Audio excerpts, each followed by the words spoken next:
Park. Yan po yung department.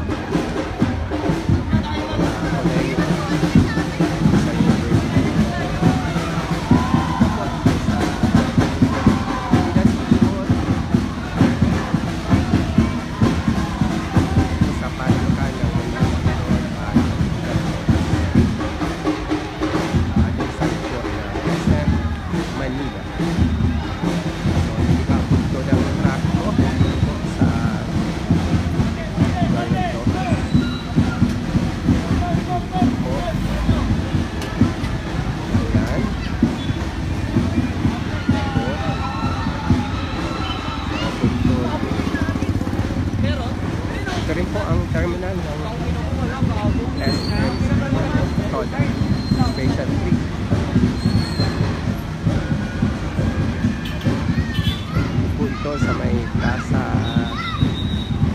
isang napagandang plaza po na ginawa.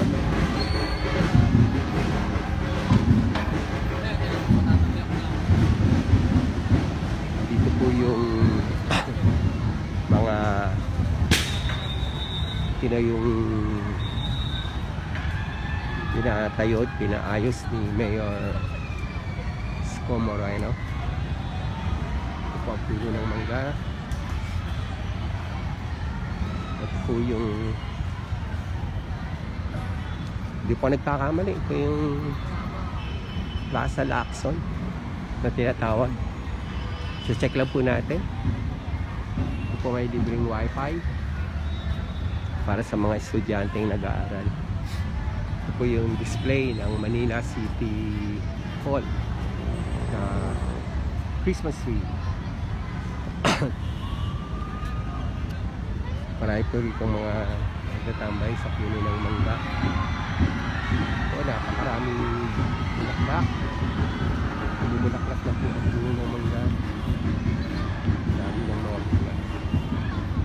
May mga nagpa-practice po dito. So narito po ang napagandang plaza, ang kartilya ng Katipunan Memorial. Pagpupugay kay Andres Bonifacio, masigasig na tagapagtanggol ng kalayaan supremo at dakilang ama ng Katipunan. Siyang ipinanganak sa Tondo, Maynila noong Nobyembre 30, 11863. Dahil sa pag-ibig sa tinubuang lupa, siya ay sumati sa Liga o sa La Liga Pilipina at nagtatag ng Katipunan. Isang lihim na samahan na ang layunin ay makamtan ang kasarinlan ng Pilipinas sa revolusyonaryong pamamaraan. Sumalat ng mga makabayang tula at sinaysay na naging batis ng diwang malaya ng mga Pilipino. Sa kanyang kabayanihan, ang panandang pangkasaysayang ito ay naaalay ng madlang Pilipino sa kanyang karangalan sa pagdiriwang ng 100 taon ng kanyang kabayanihan. National Historical Institute, 1997. So narito rin po ang napakagandang Belen. Talagang simbolo ng Christmas. At narito po ang kartilya ng Katipunan. Ang buhay ay walang banal at parangal na layunin at halos walang pakinabang at maninit o pabigat lamang. Ang paghahambog o pagmamalaki kahit ito'y magaling at di kapuri-puri. Ang tunay na kabanalan ay ang pagkakawang gawa at pag-ibig sa kapwa. Lahat ng tao ay nilikang pantay-pantay sa kanilang pagkatao. Dakila ang taong may magandang asal, may isang salita sa bawat sabi panunumpa, may hiya,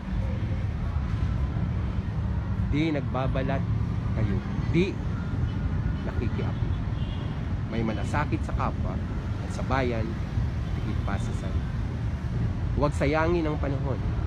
Ang yamang nawalay maaaring magbalik, ngunit panahoy nagdaan ay di na magbabago. Ipagtanggol ang naaapi, supiling ang umaapi. Ang taong matalino'y iangat sa bawat sasabihin at marunong maglihim ng dapat paglihim. Ang isang mag-anak, lalaki at haligi, gabay, babae, ang katuwang kadamay sa pag-aaral o pag-akay kung pamayanan ay tungo sa masama. Ang inaakay ay masama, ay sama-sama din masasaktan. Ang di mo ibig gawin sa asawa mo, anak, kapatid, ay huwag mong gawin sa asawa, anak at kapatid ng iba. Babae ay huwag mong paglaruan, pagsamantalahan, alalahanin ng pinagmulan. Lagi mong ang mga aral na ito ay dapat panaligan upang mapagtagumpayan sa manuting kalayaan at kaginhawaan. Ito po ang kartilya ng katipunan. Ito po ang napagandang Plaza Lacson.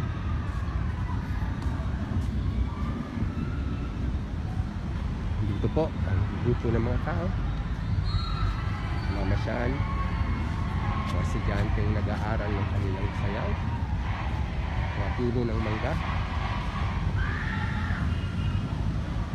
Harap po nito ay ang top. Yan, narito po ang mga bandera ng katipunan, bandera ng Pilipinas. Ayan po.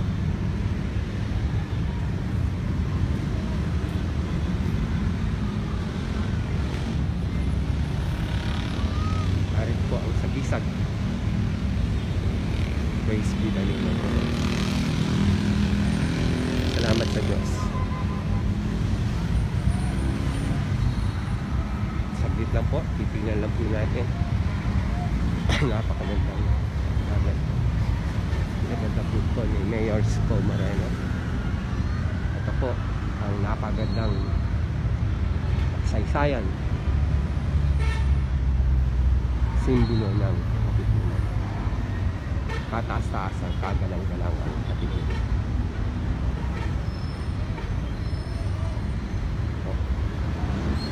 Narito po sa makasaysayang lugar sa Manila para sa mga bayani.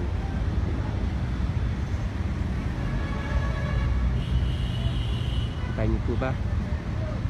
Makasaysayang. Narito po ang City of Manila. Ang loading at unloading station. So, dinaan ko na lang po sa vlog ang aking pagkainip sa mga papeles na nilalakad ko. Kabalik-balik po. So, inikot ko lang po itong plaza. Ito ang napagandang Christmas tree. So, signing out po muna mga kayo kapanalig, kapuso, kapatiran, kapananampalataya, sa kapatid. At ako po ay pupunta na ng LRT para doon sa Bakay. So, dito po sila nagpa-practice. Yan po. Nakikita nyo sila. Para sa kanilang extra para salamat po sa Lord. Dami po rito namamasyal ng mga kababayan natin. Salamat po. So, kami nagagalak. Nakita po. Nagagalak po ko na maipakita sa inyo ang mga landmark. Ang bahaging ito ay alay ng libo-libo makabayang Pilipino na kumilos, pinulong at pinarapan sa ilalim ng batas militar.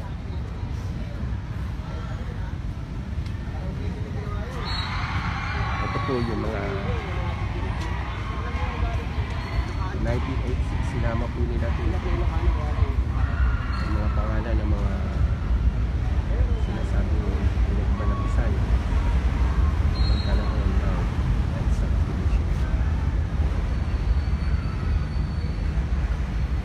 Yan po ang kanilang mga pangalan. So, ito rin po yung sa napagandang plasang ito, inayos po. Nagiging landmark po ito sa Manila. At ito po yung napakagandang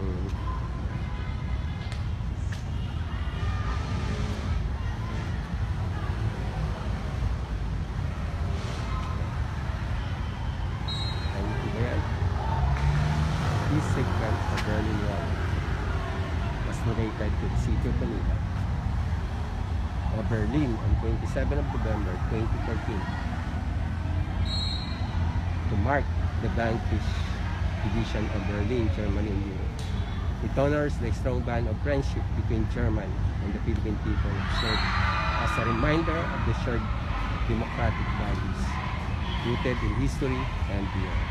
On this day, October 5 of 2020, the Bonifacio Shrine in the city of Manila, witnessed by His Excellency Anke Representant Wow, Ambassador of Extraordinary Emperor Plenipotentiary of the Federal Republic of Germany in the Philippines,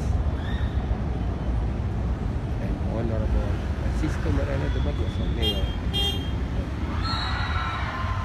Praise the Lord. So yan po, segment from Berlin Wall was donated. Kasaysayan po ang Berlin Wall ay nagkaroon po ang pagitan ng West at East Germany. Nung winasak po yun para sila ay magkaisa na, po, na segment po ng wall na yung pinadala po sa to God be the glory.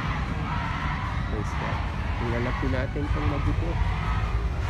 Kasaysayan po ito. That's where okay. So ito po ang sa wikang German. Po, wikang Germany po yan. At ito po ang translation. For almost 3 decades, from August 13, 1961 until November 9, 1989, East and West Berlin were divided by almost insurmountable wall.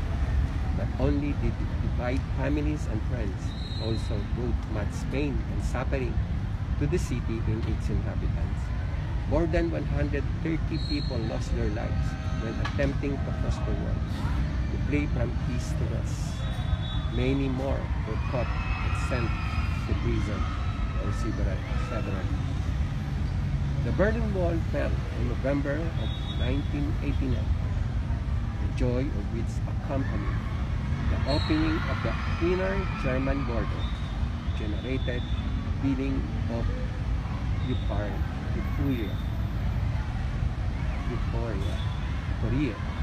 that resonates to this day. Today, there are only few original relics left. This is one of them. So, ito po yung relics na yan, yung galing sa Berlin Wall. Imagine niyo po, pinadala yan dito sa Pilipinas.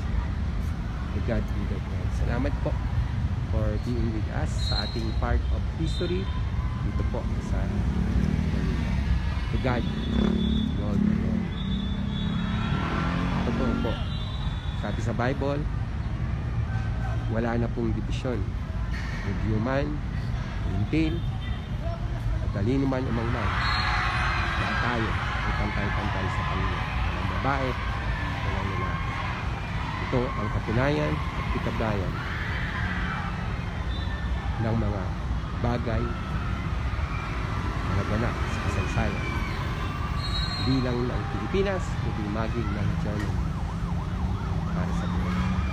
Ito po, ang inyo pong lingkod na nagpapasalamat sa pagkakataon na mapasyalan natin itong Manila City Hall na ating pong ginugunita mahalagang mga bagay. So, ito po ang akin pong pinapalista yung mga pangalan dito. Ito po yung ibang pangalan.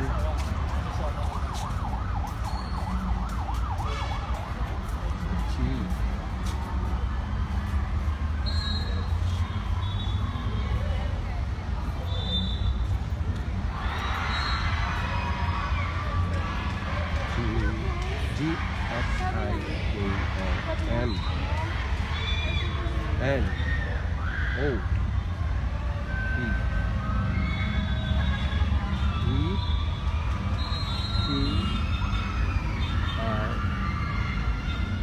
N-O-E-P-R-S-T. Ako yan, Zara. So, nandito po yung T-U-V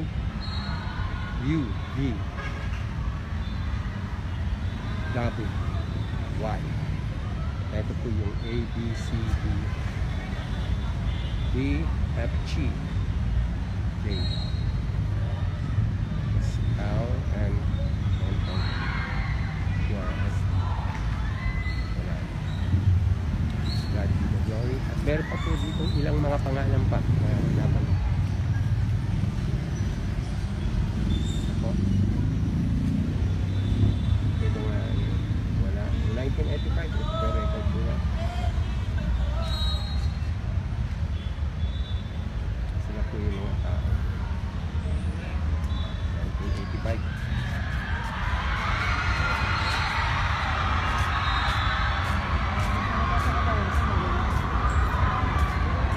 Yan, mga tawag na Martian. Ito yung mga tao na 1985.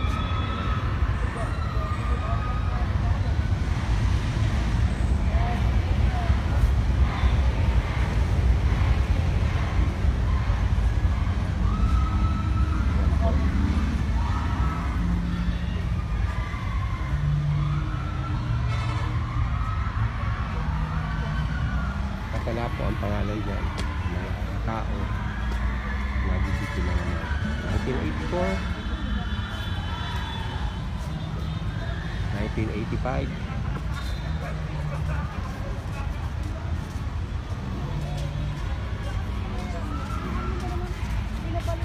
At late po, 1986.